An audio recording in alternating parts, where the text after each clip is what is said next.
தமிழ்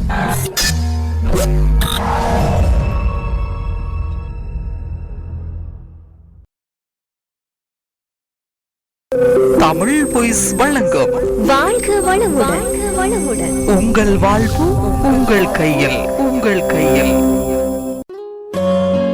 வணக்கம், இது தமிழ் voice.com வழங்குகின்ற வாழ்க வளமுடன் நிகழ்ச்சி. இன்றைய வாழ்க வளமுடன் நிகழ்ச்சியில் நாங்கள் பார்க்க போகின்றோம், குழந்தை பிறந்து 1 வருடத்திற்குள் மொட்டை போடுவது ஏன் தெரியுமா? நம் நாட்டில் நிறைய பழக்க வழக்கங்கள் காரணம் தெரியாமலேயே மக்களால் பின்பற்றப்பட்டு வருகிறது. ஆனால் அப்படி பின்பற்றப்படும் பழக்க வழக்கங்களுக்கு பின்னணியில் நிச்சயம் ஓர் உண்மை மறைந்திருக்கும். முறையாக சொன்னால் யாரும் பின்பற்ற மாட்டார்கள் என்று நம் முன்னோர்கள் செய்த வேலைதான் அது. இதில் குழந்தை பிறந்து 1 வருடத்திற்குள் மொட்டை போடுவது என்பது ஒன்று. பலரும் இது ஒரு குடும்ப வழக்கம், நேர்த்திக்கடன் என்று நினைத்து பின்பற்றி வருகிறார்கள்.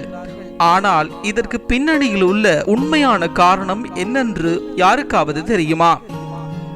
தெரியாது எனில் உங்களது எண்ணத்தை மாற்றி இனிமேலாவது உண்மையான காரணத்தை தெரிந்து கொண்டு பின்பற்றுங்கள்.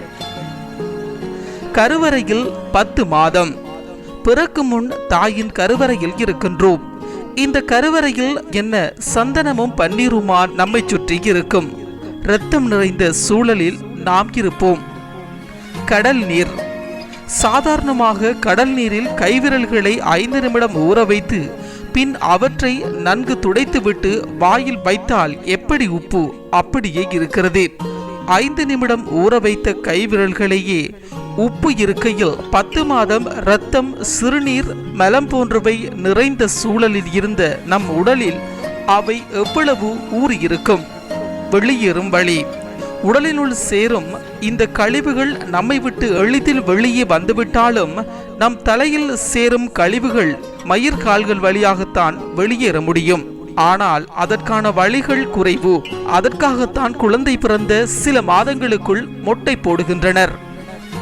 மொட்டை போடாவிட்டால், ஒருவேளை அப்படி மொட்டை போடாவிட்டால் அக்கழிவுகள் தலையில் அப்படியே தேங்கி பிற்காலத்தில் அதுவே பல நோய்கள் வருவதற்கான வாய்ப்புகளை அதிகரிக்கும்.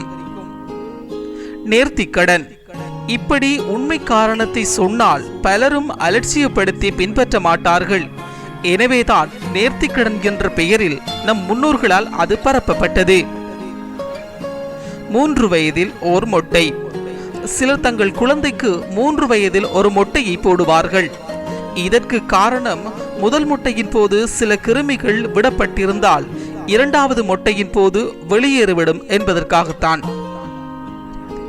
ஆன்மீக ரீதிக்கே மரியாதை. நம் மக்களிடையே அறிவியல் ரீதியாக சொல்வதை விட ஆன்மீக ரீதியாக சொன்னால் கட்டாயம் செய்வார்கள் என்பதை நம் முன்னோர்கள் நன்கு அறிந்துள்ளனர். எப்படியோ இப்போதாவது உண்மையான காரணத்தை தெரிந்து கொண்டோமே, அதுவே போதும்.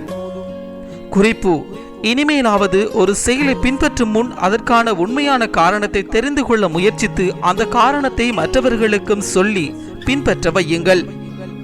இன்றைய தமிழ் voice.com வழங்கிய வாழ்க வளமுடன் நிகழ்ச்சியில் நாங்கள் பார்த்திருந்தோம், குழந்தை பிறந்து 1 வருடத்திற்குள் மொட்டை போடுவது ஏன் தெரியுமா? மற்றும் ஒரு வாழ்க வளமுடன் நிகழ்ச்சியில் உங்களை சந்திக்கின்றோம். அதுவரையில் தொடர்ந்து இணைந்திருங்கள் தமிழ் voice.com என்ற எங்களுடைய இணையதளத்தோடு.